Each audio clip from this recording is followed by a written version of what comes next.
રાજકોટ લોકમેળો અનેક વિવાદો વચ્ચે શરૂ થયો હતો અને તેમાં પણ વરસાદી આફતે વિઘ્ન સર્જ્યું હતું।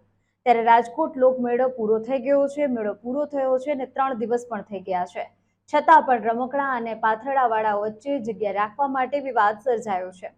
ત્યારે જગ્યા માટે દાદાગીરીનો એક વિડીયો વાયરલ થઈ રહ્યો છે।